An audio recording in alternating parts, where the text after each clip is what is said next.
सत साहेब भगत जियों सभी को राम राम। गुरुदेव की कृपा सब पर बरसती रहे।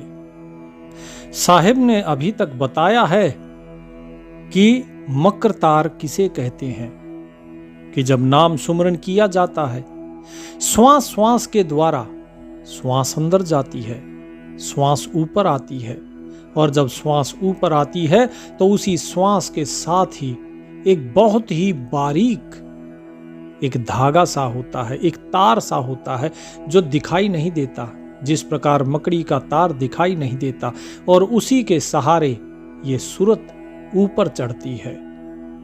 जिस प्रकार से कुएं में पड़ा हुआ व्यक्ति एक रस्सी के सहारे कुएं से बाहर आ जाता है, कुएं रूपी कैद से वो आजाद हो जाता है, इसी प्रकार मक्रतार के सहारे ये सूरत ऊपर चढ़ती है और इस काल रूपी कुएं से बाहर आ जाती है, इस कैद से आजाद हो जाती है।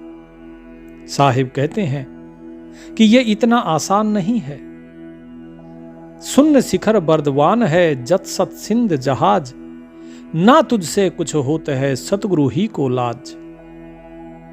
कहते हैं कि भाई तुम एक काम करो, क्या? नाम सुमरन करो। कैसे? जैसे गुरु ने बताया है।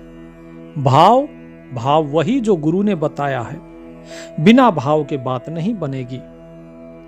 फिर बोले उसके बाद अगर एक बार भाव तुम्हारा स्थिर हो गया सतगुरु में, तो उसके बाद तुम्हें कुछ नहीं करना, केवल वो नाम सुमरन करते रहो भाव के साथ, उस भाव में ही समा जाओ। जत सत सिंध जहाज। साहिब कहते हैं शून्य शिखर बर्दवान है। बर्दवान अर्थात शून्य शिखर में जब एक जहाज चलता है तो उस जहाज के ऊपर कपड़ा बंधा होता है और उस कपड़े को फहराया जाता है, और उस कपड़े पर जब हवा टकराती है तब जहाज चलता है उस हवा के साथ साथ। साहिब कहते हैं कि वो बर्दवान जिसके सहारे जहाज चलता है वो कौन है? वो सतगुरु है। वो सतगुरु ही इस समुद्र में तुम्हारी जो चल रही जहाज है, कौन सी? जत सत्य यानी सत्य की और जतन की, अर्थात आपको जतन करते रहना है सुमरन का। परमात्मा के स्वरूप में एक होने के लिए जतन करते रहो, अपनी इंद्रियों को वश में रखो, जतन करते रहो और हमेशा सत्य का आचरण करो, और वही जत सत सिंध जहाज यहां साहिब ने बताया है। फिर तुम्हारे उस जहाज को पार कर देंगे कौन? सतगुरु पार कर देंगे। ना तुझसे कुछ होता है, तुमसे नहीं हो पाएगा, क्योंकि इस भव सागर से निकलना ये जीव के बस की बात नहीं है। यहां से केवल सतगुरु ही पार कर सकते हैं जीव को, इसीलिए सतगुरु की परम आवश्यकता है। और यदि सतगुरु नहीं कर पाए तो बोले सतगुरु ही को लाज, तो फिर सतगुरु को ही लज्जा आएगी, इसीलिए सतगुरु अवश्य पार करते हैं। जिसका एक बार थाम लिया हाथ सतगुरु जी ने, उसके बाद वो यहां संसार में नहीं रहता है। क्या कहा साहिब ने? गरीब अगम गमन भगली कला। 18वीं साखी देखिए, 18वीं साखी में लिखा है कि अगम गमन भगली कला, भगल विद्या नहीं पास, जोरा तोरा है नहीं किसविद चढ़ो आकाश। कि तुमसे क्यों नहीं हो पाएगा? इसलिए नहीं हो पाएगा क्योंकि ना तो अगम गमन यानी कि जहां पर जाया नहीं जा सके वहां तुम जा नहीं सकते हो, वहां गमन नहीं कर सकते हो। भगली कला, भगल अर्थात संसार, भगली अर्थात संसार को बनाने वाला, क्यों जो संसार को बनाने वाली जो कला है वो तुम्हारे पास है नहीं। भगल विद्या नहीं पास, और ना ही विद्या है इस संसार की, तो कैसे पार होगे? क्योंकि जब तुम्हें यही नहीं पता कि संसार किस प्रकार से बना, कैसे तुम फंसे हो और कैसे निकलना है यहां से, तो कैसे पार होगे? लोग कहानियां तो बड़ी बना देते हैं, आपको कबीर साहिब की बताई सारी सृष्टि रचना भी बता देंगे, इस दास ने भी बताई है आपको, लेकिन क्या उस सृष्टि रचना को जानकर समझकर आप पार हो गए? आपको पता चल गया कि रास्ता क्या है? नहीं पता चला ना।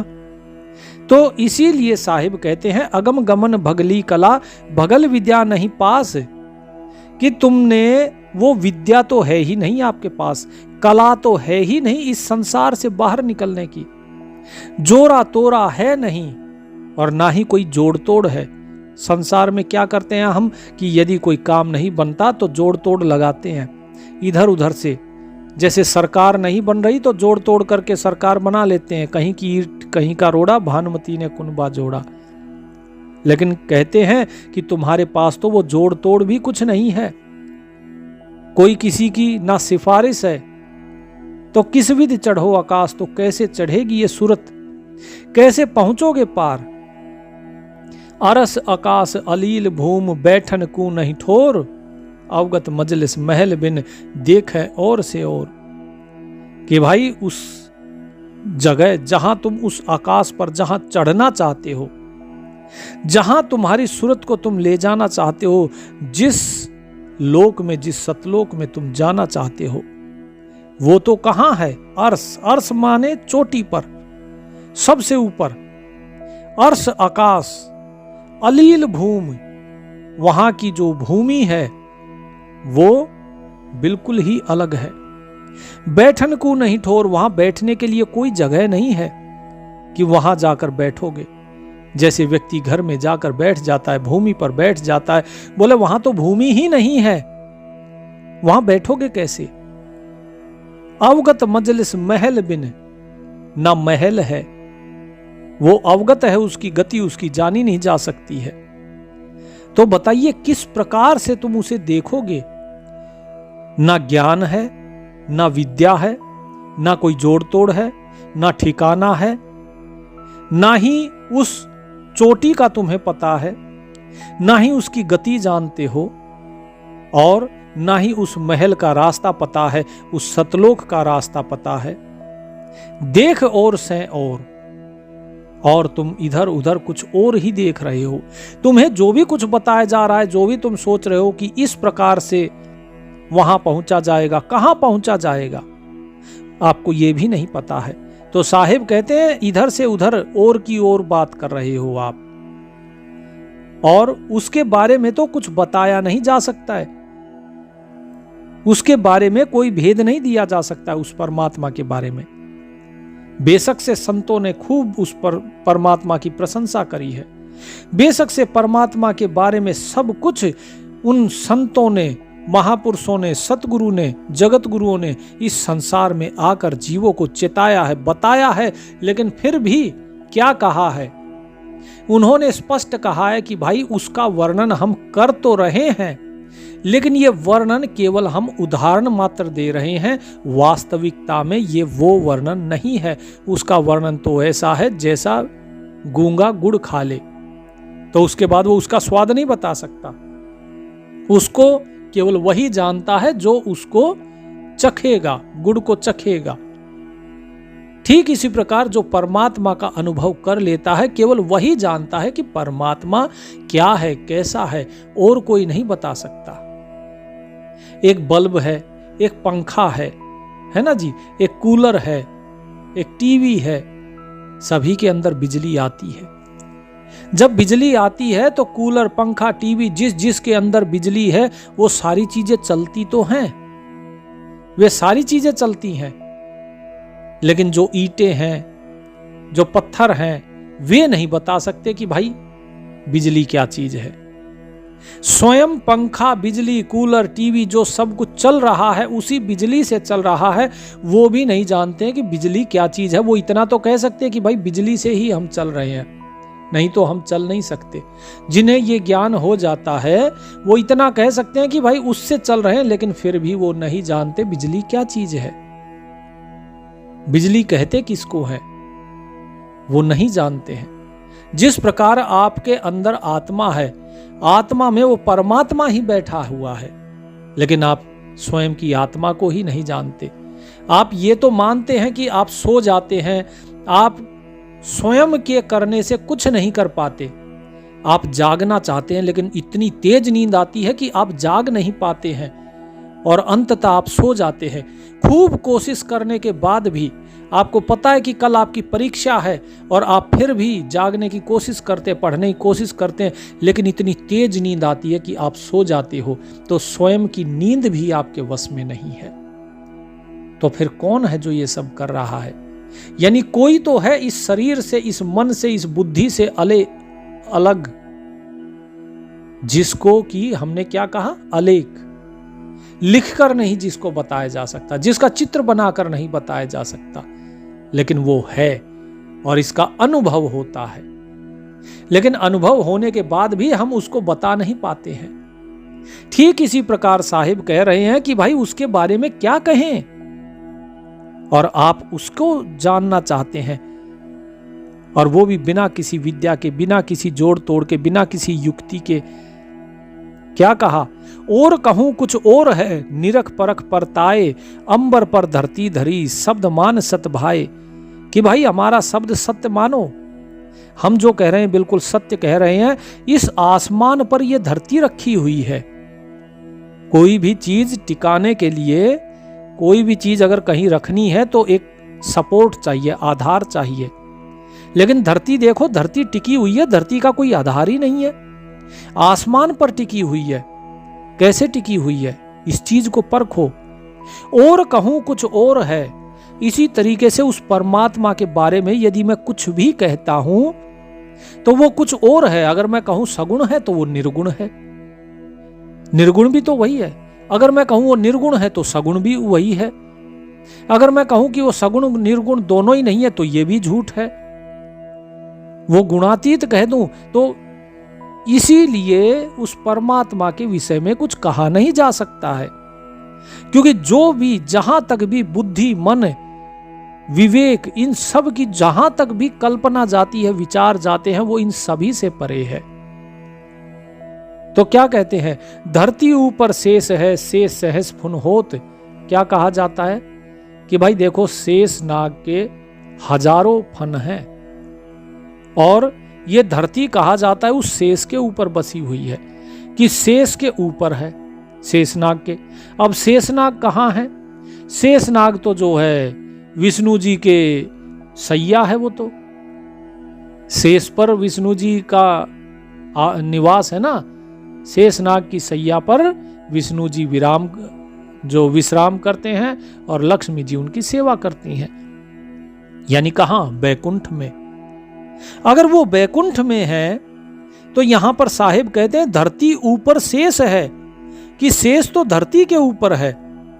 और शेष सहस फुन होत, क्योंकि जब आए शेष का अवतार धर के लक्ष्मण जी को बताया है, बलराम जी को बताया है, बोले वो तो इस धरती पर आए। और क्या कहते हैं, बोले नीचे शेष बतावही या कुछ भाख्या तोत, कि भाई धरती के ऊपर शेष है।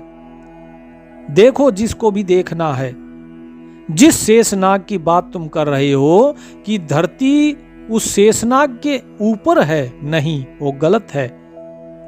धरती ऊपर शेष है, धरती के ऊपर शेष है। और शेष सहस फुन होत, और शेषनाग के हजारों फन हैं। अब तुम नीचे बता रहे हो कि नीचे शेष बता वही, बोले तुम कहते हो कि धरती के नीचे शेषनाग है। बोले ये तो भाई तुमने कुछ जो क्या कहा, या कुछ भाख्या तोत, कि ये तो तुम्हारा तोता रटंत ज्ञान है, ये अनुभव ज्ञान नहीं है। क्यों? बोले क्या हम ही बसे पताल में, नीचे स्वर्ग विषेक, लीलंबर लहरी कला पृथ्वी ऊपर देख। कि भाई अगर ऐसा होता, धरती जो है अगर वो शेष के ऊपर होती और शेष धरती के नीचे होता, तो धरती के नीचे तो क्या है? पाताल है, धरती के ऊपर स्वर्ग।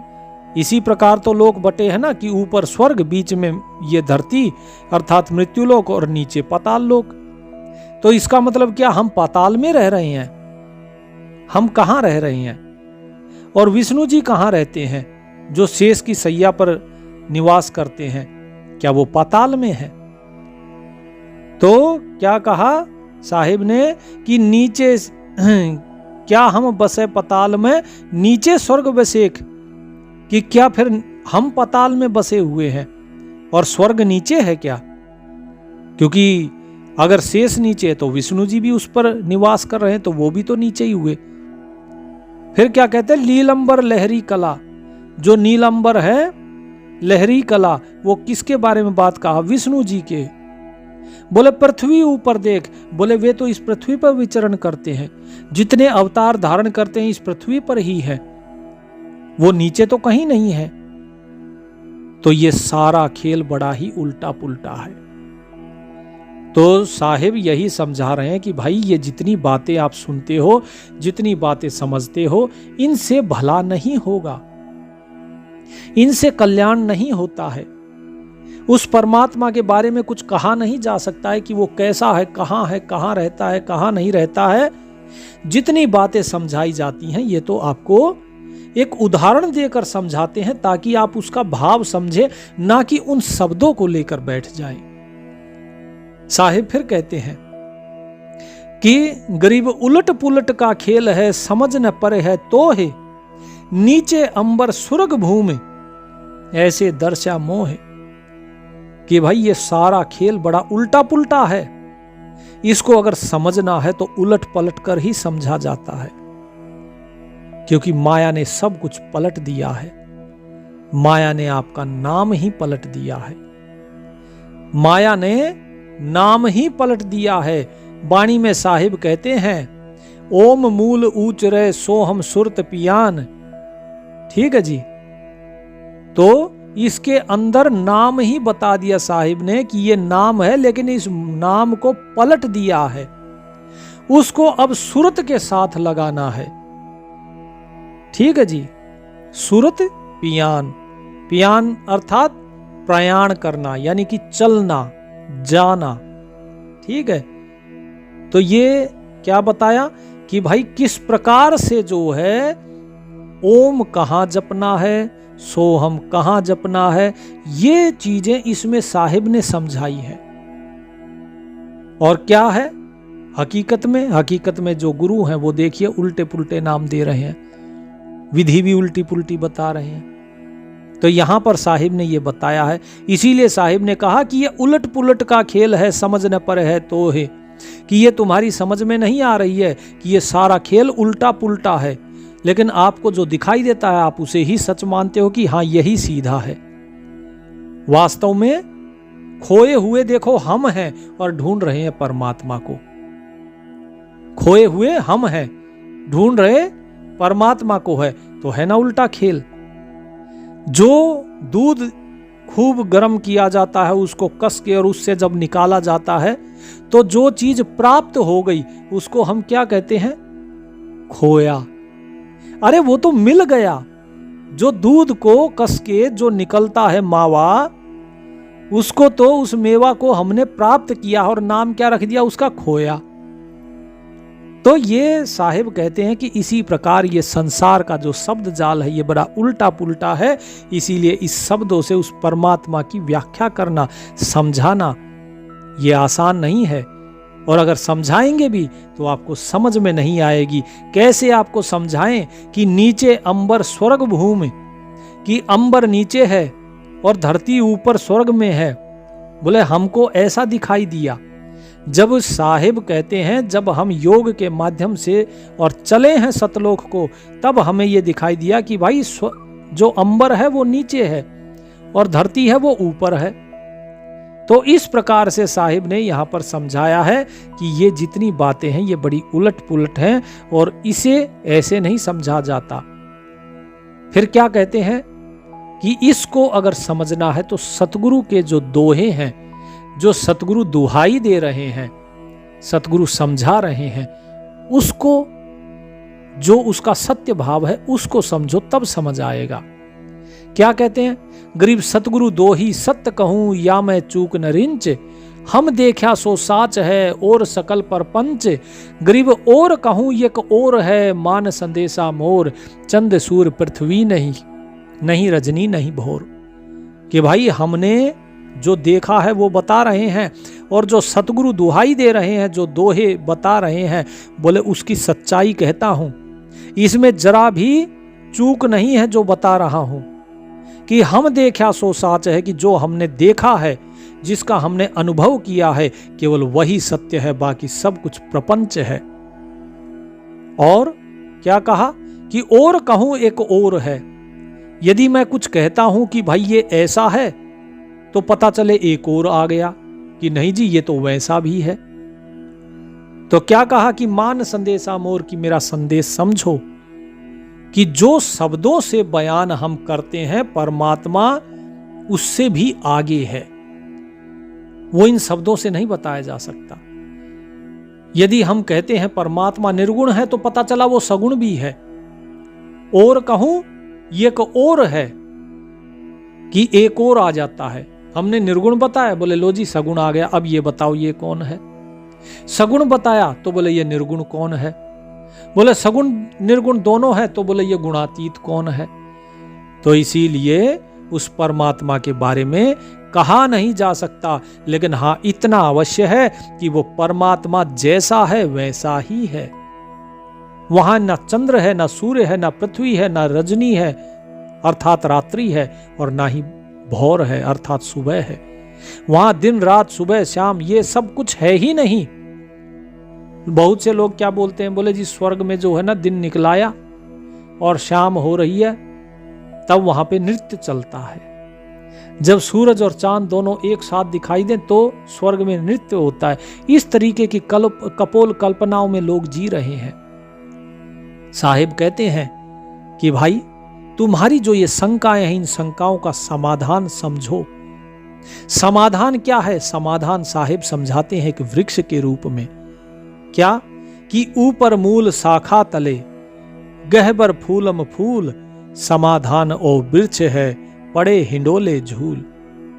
कि तुम इसको एक वृक्ष की तरह समझो, इस संसार को, इस जगत को, जिसकी जड़ ऊपर की तरफ है और शाखा नीचे की तरफ है, और इसके ऊपर खूब गहबर फूलम फूल अर्थात इस पर खूब गहरे पत्ते और फूल आए हुए हैं।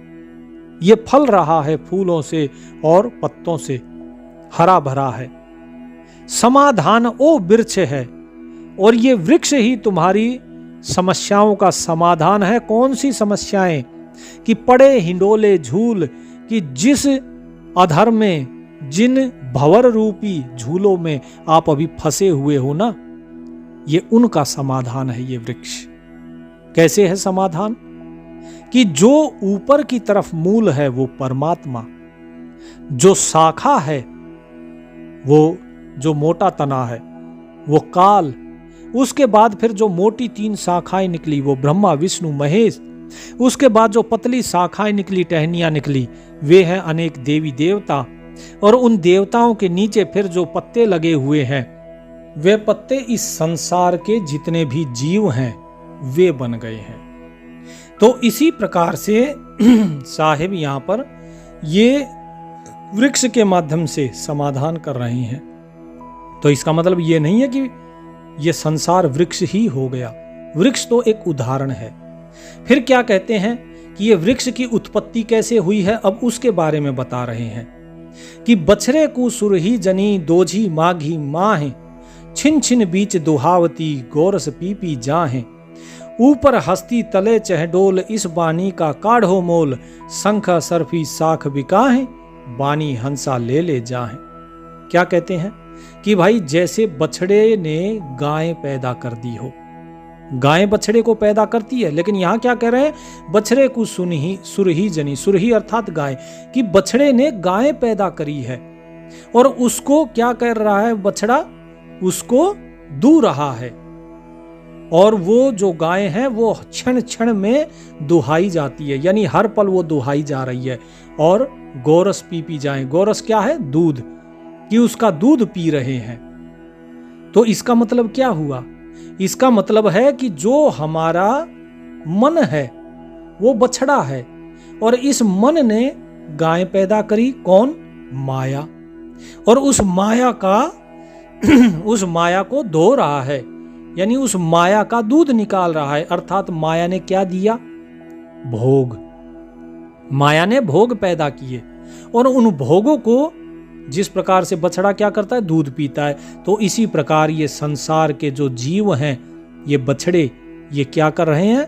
उन भोगों को पी रहे हैं, उन भोगों को भोग रहे हैं और इसी प्रकार खुद की ही कल्पना में खुद ही फंसे हुए हैं। वास्तव में कोई नहीं फंसाए हुए, स्वयं की कल्पना में ही फंसे हुए हैं। इन्होंने स्वयं ही सब कुछ बना लिया। साहिब कहते हैं कि ऊपर हस्ती तले चहडोल, कि हाथी ऊपर है और नीचे ये जीव खुद फंसा हुआ है। एक चिड़िया जो है वो हाथी के नीचे फंस गई। हाथी क्यों? क्योंकि ये मन इतना विशाल हो गया, इतना विशाल हो गया कि ये अनेकों अनेक कल्पनाएं कर रहा है और ये छोटा सा जीव ये उसके नीचे फंसा हुआ है। ये मन स्वयं अपनी ही कल्पनाओं के बोझ के तले दबा हुआ है। साहिब कहते हैं इस वाणी का काढ़ो मोल, कि इस वाणी का मोल देखो कि ये वाणी जो कही गई है इसका भेद क्या है। शंख असरफी साख बिकाही, वाणी हंसा ले ले जाही। अब ये कलयुग के बारे में बता दिया कि ये जो वाणी है इस वाणी की कीमत देखो कि असंख्यों असंख्य असरफियां भी अगर तुम बेचोगे, असंख्यों असंख्य असरफियां, तो भी इस वाणी का भेद नहीं पता लगा पाओगे, क्योंकि ये वाणी का भेद कोई विवेकी पारखी जन ही बता सकता है और उस पर अमल कर सकता है।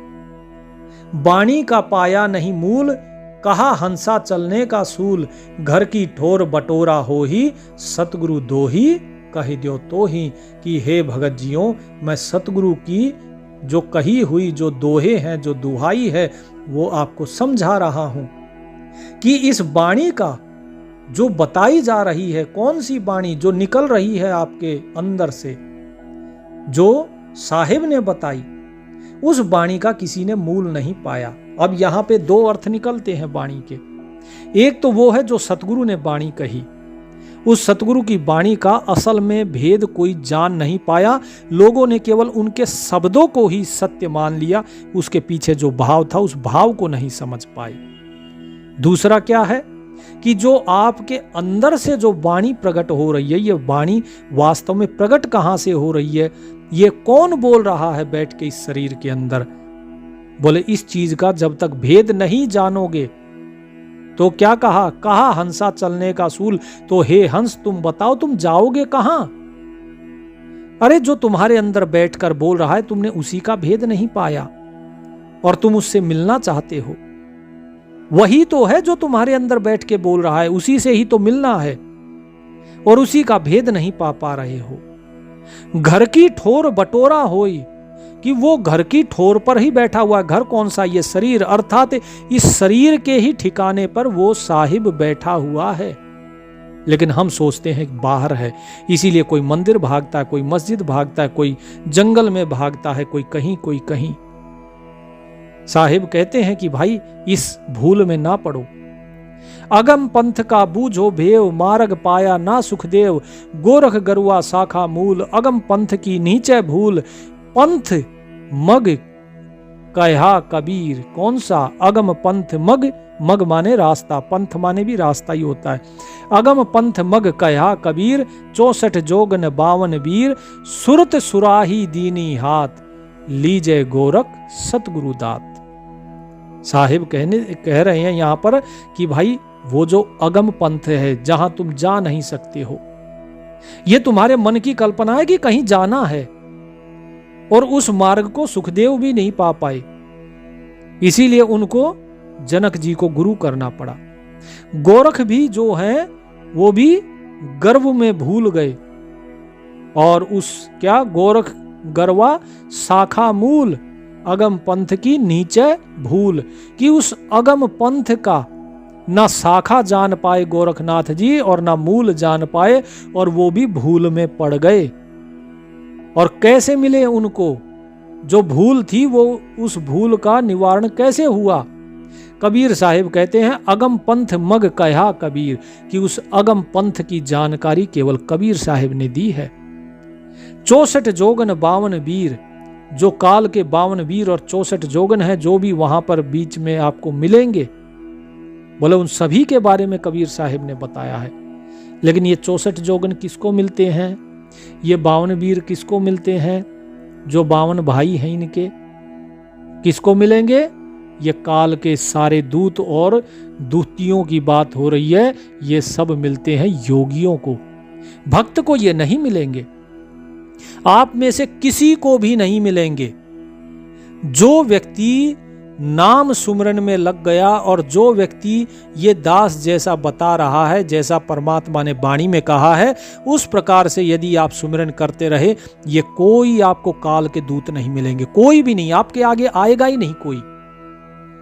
क्योंकि जो योगी होते हैं उनके पास नाम नहीं होता, योगियों के पास मंत्र होता है। वो श्वास को ऊपर नीचे चढ़ाते हैं और अपने चक्रों को जागृत करते हैं, इसीलिए उनको ये सब कुछ मिलता है। लेकिन काल के जितने दूत हैं वो तो केवल साहिब का नाम सुनते ही भय करके और दूर खड़े हो जाते हैं। वे आपके रास्ता साफ कर देते हैं कि भाई ये भगत है, इस पर सतगुरु की मोहर लगी हुई है, इसे नहीं छेड़ना। इसीलिए आपको ना कोई काल मिलेगा, ना ही कोई आपको दूत मिलेंगे काल के। इसीलिए मैं बार बार आप लोगों को कई बार बताते हैं, कई बार कोई आते हैं भगत जी, मैं उनको यही कहता हूं कि भाई हमें नहीं मिले। अगर आप कहते हो कि भाई ये मिलेगा वो मिलेगा, हमें तो कुछ नहीं मिला, हमें तो ना काल मिला ना हमें काल के दूत मिले। हमें तो केवल वो साहिब है, उस साहिब का ही अनुभव हुआ, और तो किसी का अनुभव हुआ ही नहीं, और कुछ था ही नहीं। और जब साहिब थे तो हम नहीं थे, अब यहां पर शरीर में बैठकर हम बोल रहे हैं तो अब वो साहिब नहीं है, तो हमारी स्थिति जिसमें होती है हम वही होते हैं। तो भक्त बिल्कुल अलग होता है, योगी अलग होता है, ज्ञान मार्गी भक्त मार्गी के साथ में होता है। इसीलिए कबीर साहिब समझाते हैं सहज योग को। सहज भाव से जो चलता है वो अपने आप चलता है। तो साहिब क्या कहते हैं कि ये 64 जोगन 52 वीर, बोले ये सब कुछ नहीं है, कोई नहीं मिलता है। क्यों नहीं मिलता है? क्योंकि कबीर साहिब ने क्या दे दी? बोले सुरत सुराही दीनी हाथ, लीजे गोरख सतगुरु दात। कि गोरखनाथ जी को सतगुरु जी ने दात दी, अर्थात मेहर बख्शी, उनको सूरत का ज्ञान दिया कि भाई सूरत को कैसे चढ़ाना है, सूरत क्या है। और ये सूरत के बारे में जब ज्ञान हुआ तब गोरखनाथ जी पार हो गए। फिर कोई जोगन नहीं, कोई वीर नहीं, कोई काल नहीं, वो सबसे पार हो गए। तो भगत जियो ये बड़ा ही गहरा रहस्य है। तो इस गहरे रहस्य को समझो कि जहां गोरखनाथ जी भी अटक गए, क्या कहा? भूला सो भूला ईब समझना, उर अंगूरी बाग लगाया घाल नैन में अंजना। गरीबदास महाराज कहते हैं कि देखो भाई, तुम अभी तक भूले हुए थे, कोई बात नहीं, अभी तक जो भूले हुए थे ठीक है, भूल जाओ उसको। भूला सो भूला, इब समझना कि अब समझ जाओ। क्या?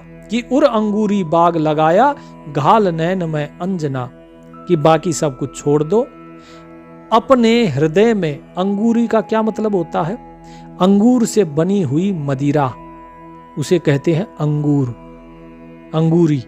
और अंगूरी बाग लगाया, यानी अंगूर का बाग लगाया हुआ है हृदय में। अंगूर से क्या बनता है? अंगूर के बाग से अंगूर, और अंगूर से बनेगी अंगूरी रस, जिसे कहा जाता है मदिरा।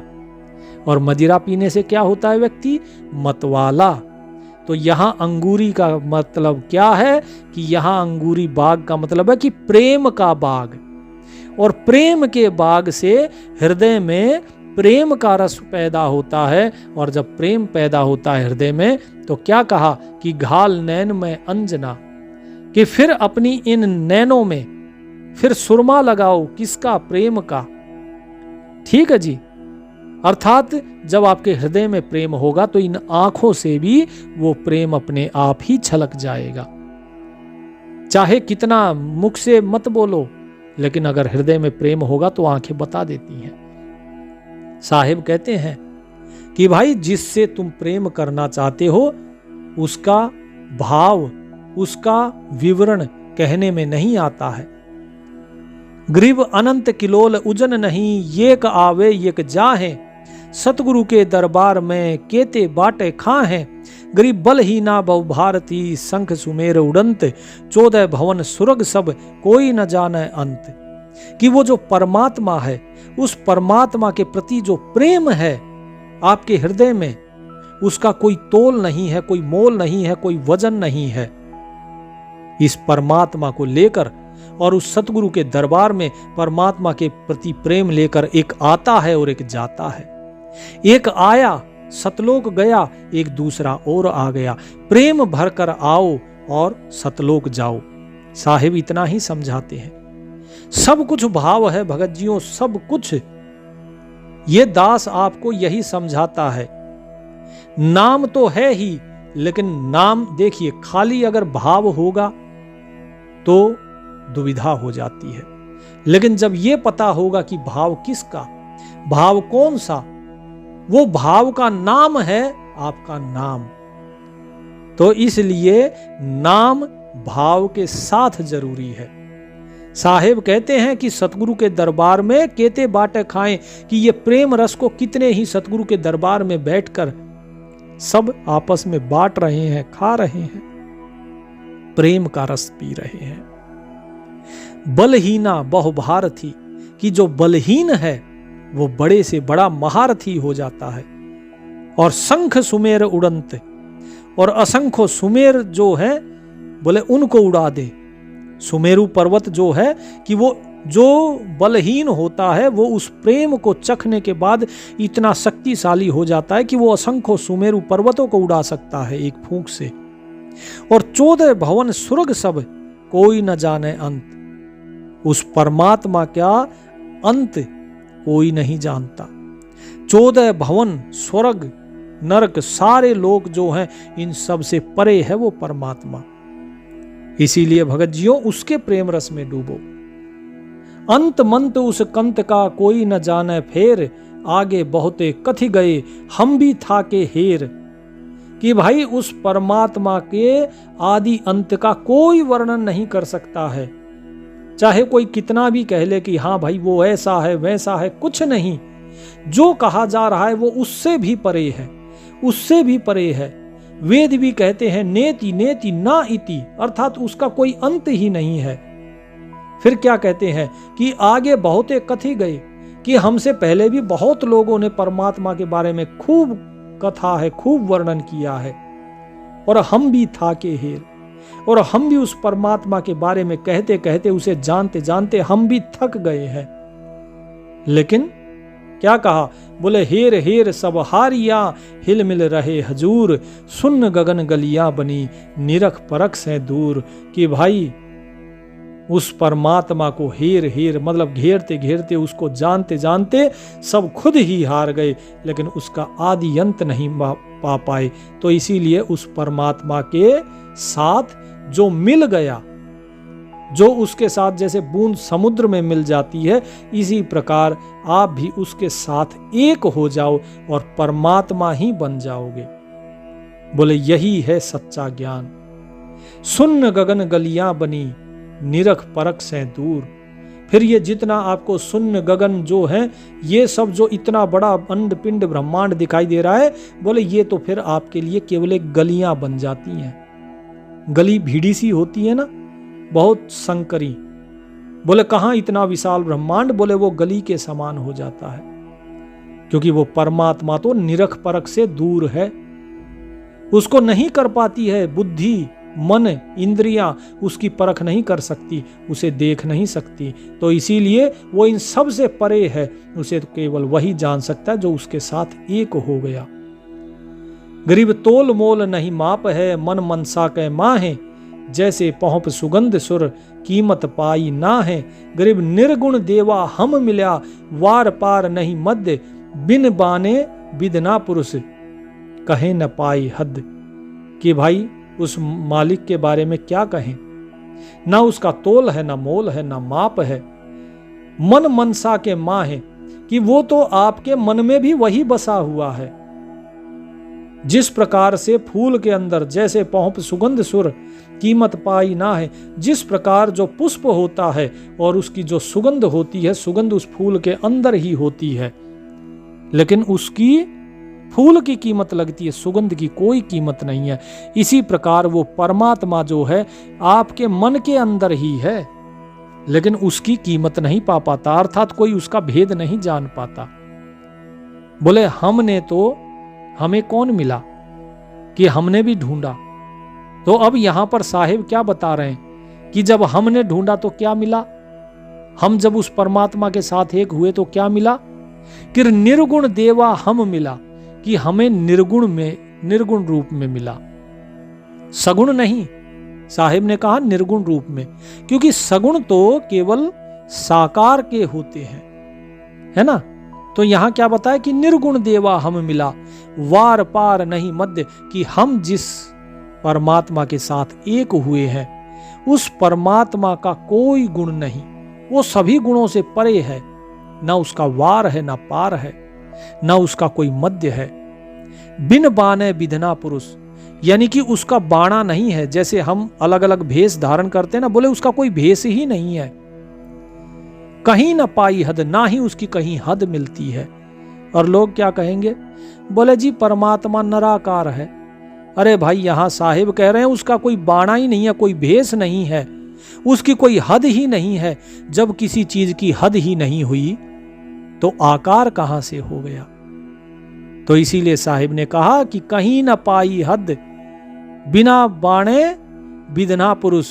पुरुष तो इसलिए कह जाता है, लोग जहां लिखते हैं ना पुरुष, तो ये सोचते हैं बोले ये मनुष्य के बारे में बात हो रही है ना। पुरुष का मतलब जो पुरुषार्थ करता है, और पुरुषार्थ करने वाला केवल परमात्मा है। बिना परमात्मा की आत्मा कुछ नहीं है, बिना परमात्मा के मन कुछ नहीं है, बिना परमात्मा के ये शरीर भी काम नहीं करता है। ठीक है जी, परमात्मा हर जगह है, वो चर अचर सब के अंदर है, वो जड़ में भी है, खाली चेतन नहीं, वो जड़ में भी है। ठीक है जी, उसकी कोई हद नहीं है, कोई उसकी सीमा नहीं। गरीब हद बेहद किसको कहो, वो तो अगम अथाह है, कि उसकी हद या बेहद भी मैं उसको क्या कहूं, वो तो हद बेहद से भी परे है। क्यों, वो तो अगम अथाह है, कि वो अगम है, उसको जाना ही नहीं जा सकता। अथाह है, जिसकी कोई थाह ही नहीं हो, तो हद कहां से कहें। सब शोधा उस मंज है साहन पति शाह है, सब कुछ उसी के अंदर समाया हुआ है। सभी शहंशाहों का शहंशाह वही है, उसके अलावा कोई नहीं है। खिलकाना खूबी कला, अनंत विलास विनोद, दास गरीब निधि नाम है, हम पार ब्रह्म की गोद। कि भाई वो परमात्मा जो है क्या है, बोले खिलकाना खूबी कला, वो स्वयं ही खूब है, उसकी खूब ही कला है। इतनी असंख्य कलाएं हैं जिसकी कोई गिनती नहीं। वो अनंत है, वो आनंद स्वरूप है और विनोद स्वरूप है। वो निधि नाम, अर्थात जो आप नाम हो ना, नाम का जो जाप करते हो, इस नाम की निधि अर्थात इस नाम का भंडार भी वही है। और हम इस नाम के माध्यम से उसी पार ब्रह्म की गोद में पहुंचे हैं। ठीक है जी, कि उसी परमात्मा को ही हमने पाया है। तो यहां साहिब ने जो भी भेद बताया है परमात्मा का, और जो बताया कि भाई किस तरीके से चलना है, वो सारा भेद यहां खोला है साहिब ने। अब वो चलने का तरीका हम आपको, एक कबीर साहिब का एक दोहा है जो यहां बताया ना साहिब ने बार बार, कि सतगुरु दो ही। तो सतगुरु का जो दोहा है, वो दोहा क्या है, करीब जाप कबीर जाप मरे अजपा मरे, अनहद हु बर जाए, सूरत समानी शब्द में ताको काल न खाए। और यही है वो अंतिम चीज। और ये सूरत सुराही दीनी हाथ लीजे गोरख, सतगुरु दात। तो इस सूरत सुराही के बारे में जो बताया है, इस सूरत के ऊपर ध्यान दीजिए भगत जियों। जब तक सूरत नाम नहीं जपेगी, जब तक बात नहीं बनेगी। और सूरत किस पर नाम जपती है, भाव पर। यह भाव के बारे में हम बार बार आपको समझाते हैं। इसीलिए नाम दान तो असंख्य लोग लेते हैं, लेकिन भाव किसी किसी का ही बनता है। और जिसका भाव बना वही पार हुआ, और जिसका भाव रह गया वही भवसागर में डूब गया। तो परमात्मा का सुमरन कीजिए, भाव के साथ परमात्मा आपका कल्याण करे। सत साहिब।